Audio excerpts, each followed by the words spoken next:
In this video, we're going to talk about Morg Borg. I'm not going to do a review of the rules or anything like that. What I want to talk about is how this game has created a subgenre in the tabletop role playing game community. So let's get into this.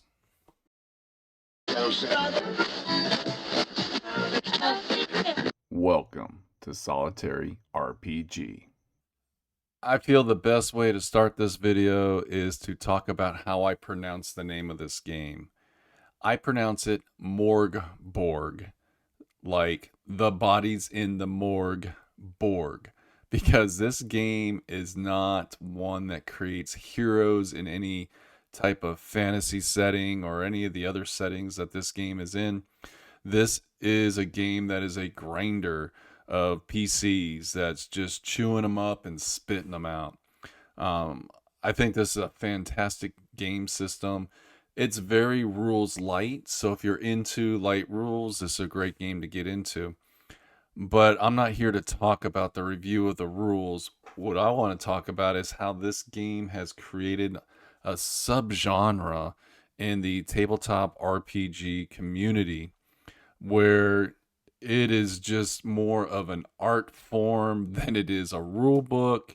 And all the supplements and things that I have collected for this game all kind of follow that same look, and it's just amazing. So I guess one of the things I could say is if they took Morg Borg, and somebody has done this, and they typed up the rules in a more traditional RPG rule book with the blocks of text and the charts and the tables, and they hired professional artists to do really nice art, I don't think this game would have been nothing more than a blip on the radar in the community, because it would just be kind of looked at as just another OSR system or just another rules light system. Yeah, people would like it, people would play it, but I don't think it would have opened up the floodgates that have opened up with this kind of a rule book.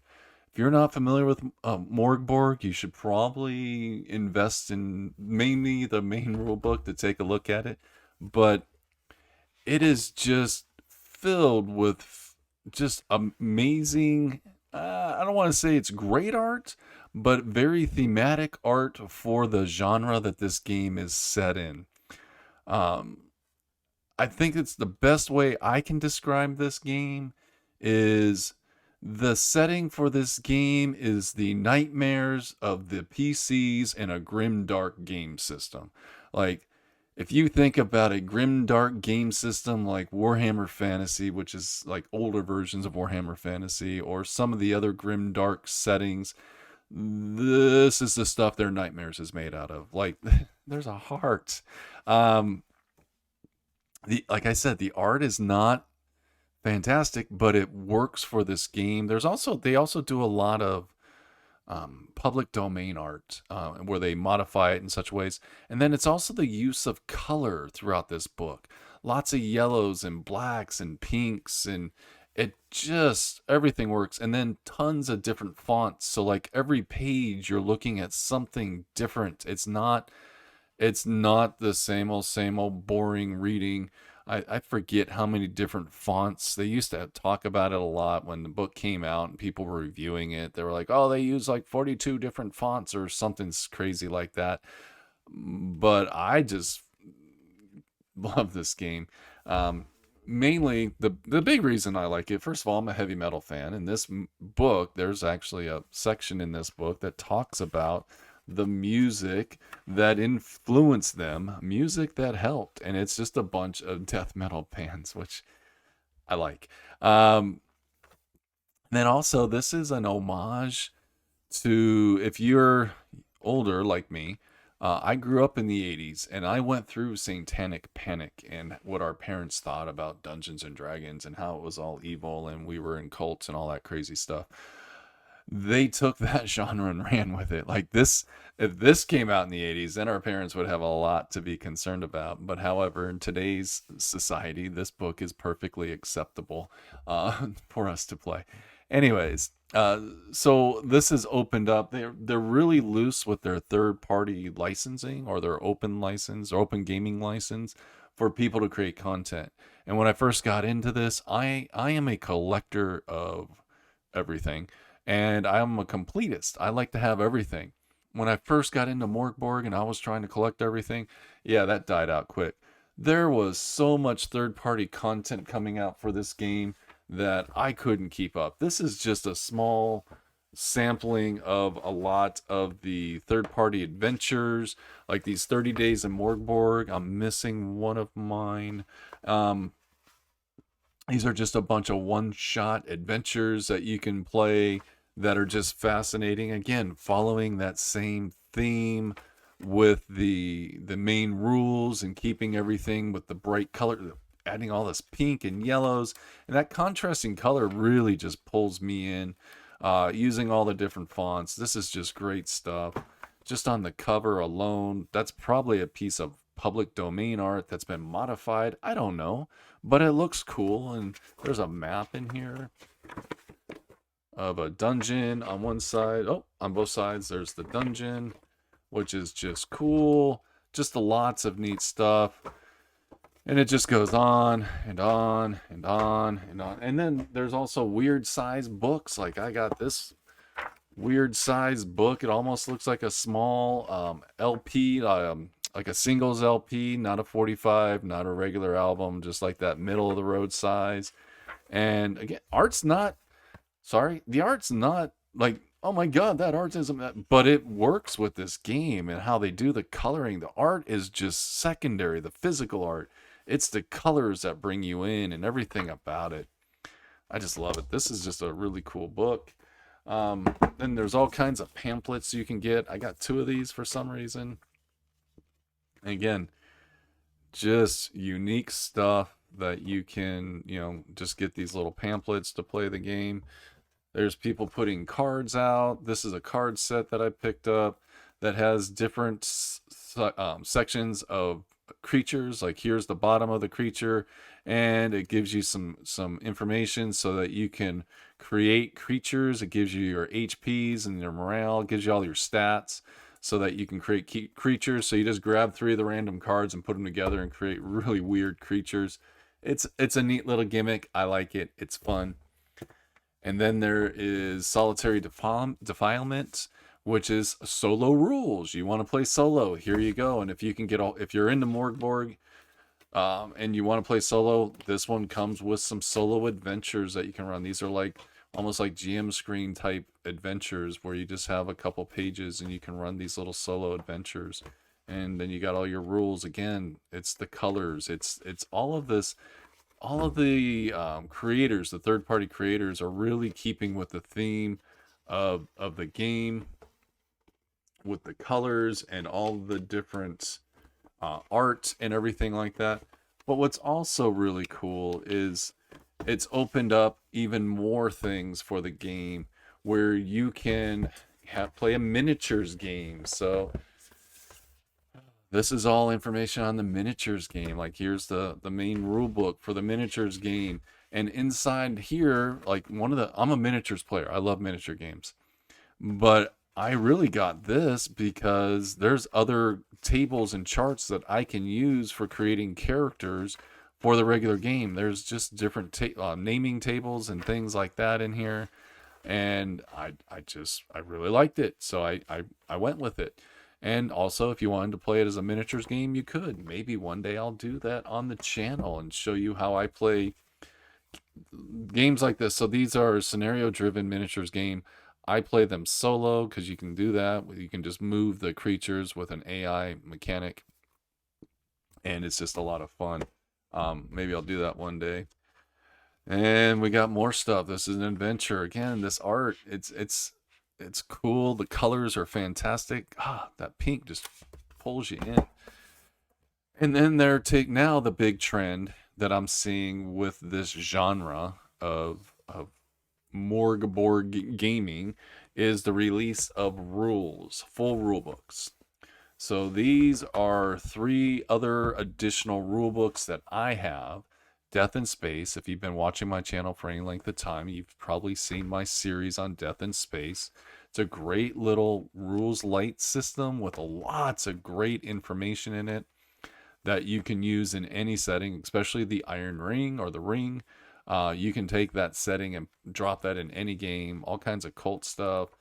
Again, fantastic art that fits the theme of the game. And I think that's more important than having really professional artists. And that's what makes content creators, this game system is much more achievable for someone to create content, because you don't have to spend thousands of dollars on art. You can use public domain art and just modify it, or you can work with more local artists that aren't big names that can create this kind of sketch art that you can put into your rules system.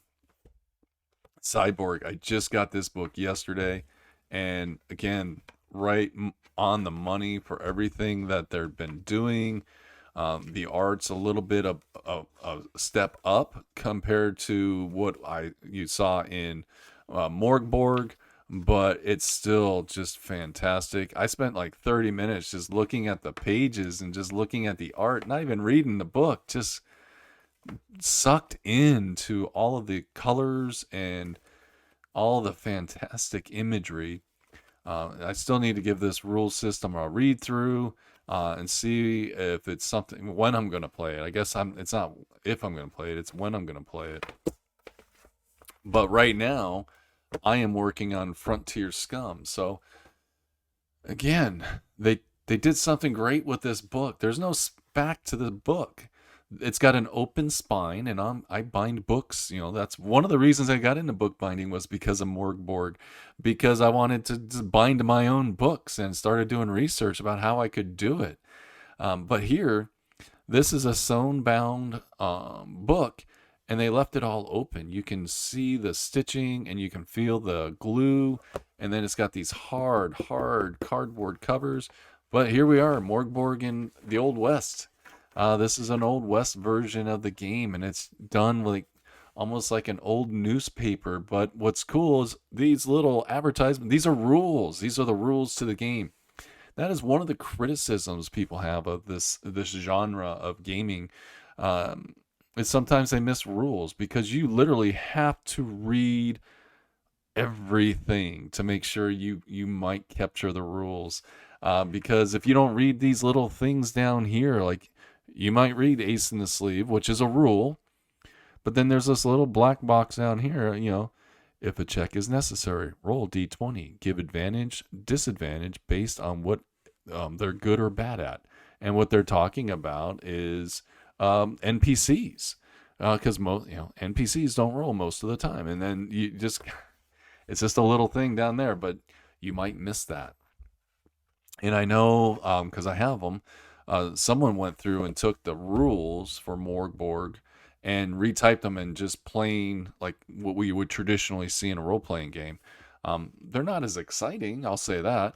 But, again, it's to attract some of those people that may want to play with the rules, but they're just turned off by the layouts of the books. Because they are a bit crazy, and if you're not careful, you will miss rules. But again, it's a game. Who cares if you miss a rule?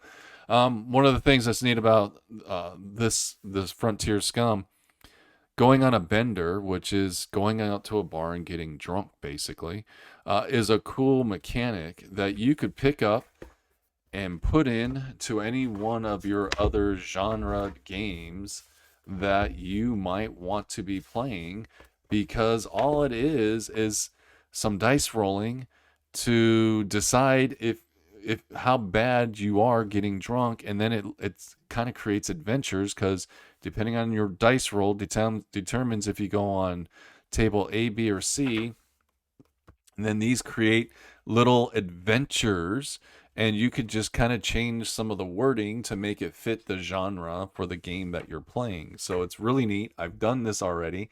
I really like it. I think it's just a cool feature, but it's a neat feature that you can plug that into any of your games, to be honest with you. There's a lot of neat little mechanics in all of this stuff laying around me that you can plug into a lot of different game systems. So, anyways, but this is the one I'm working on now.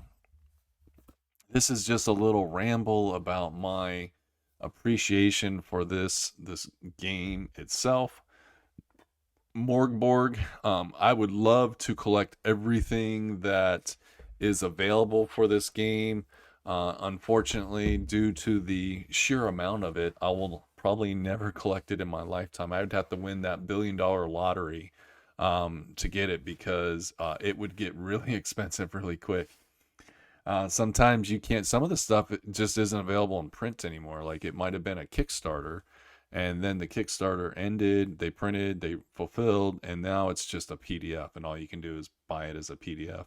But from Stockholm Cartel themselves, they have very little product for this game. They have these two zines, which are just a bunch of different rules and adventure, add-on rules and adventures. Inside the Heretic one, there's his poster map adventure, and then poster on the back, which is really cool. They have a GM screen, which is really neat. It's got some of the basic information in it that you can use. It also has these little plastic corner things that you can add in different pages, which is kind of a neat little feature. But the art on the back is just fantastic. Then you obviously got the rules, sideboard, and death in space. But everything else is pretty much done on Drive-Thru RPG, itch.io, or any of the other hundreds of different funding sites that are across the globe, because this game is a global phenomenon and it is popular in a lot of different countries, and they all have their own little group funding or public funding systems. So yeah, that was my little take on Morg Borg. Thank you for watching, and have a great day.